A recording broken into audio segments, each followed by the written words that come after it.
Hello everyone, thank you for always watching our videos, our simple life here in Bohol, Philippines.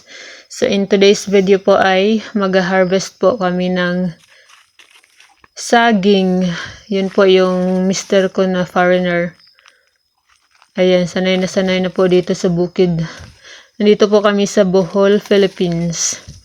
At yun nga po, mag-harvest po kami ng panibagong saging dahil nung nakaraan po ay nag-harvest din kami ng ganito doon po sa kabila.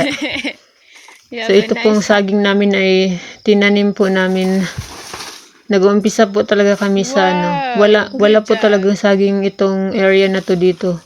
Meron lang po mga ilang puno doon sa kabila. Tapos dito dati ay nung nabili po namin itong lupa na to ay talagang para siyang jungle talaga. Kami lang dalawa naglinis, tapos nilagyan ng fence ng husband ko. So, ako ay gumagawa din po ako ng pagtatamnan ng, meron kasi kaming mangga na malaki na doon sa, sa pot. So, kaya ita-transfer ko po. So, meron kaming dalawang mangga dito po sa lugar namin. Tapos yung mister ko po, yun yung nagtanim. Tapos naalala ko pa yung isa, talagang malaki na siya dahil 3 years ata 3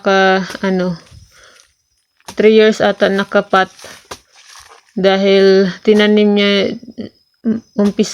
simula pa nung nagre-rent pa kami ng bahay doon po sa Panglao.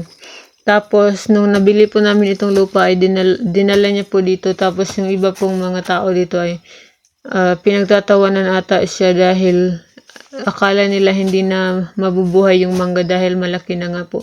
Pero, ngayon ay para silang na-impress dahil lumalaki na po yung mangga namin.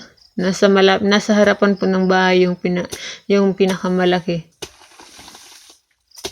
Yung tanim kasi, kahit na malaki na siya, as long as nasa pot, ano bang Tagalog ng pot?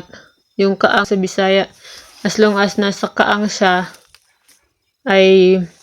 at saka pag mo dapat hindi mo binubuno, dapat kasama yung, dapat hindi na gagalaw yung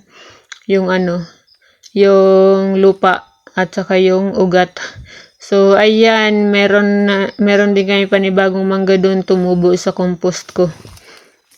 I think mula yun sa mga buto na kinain namin. Here's the mango. So, that's all for today's video. Thank you for watching. The compost.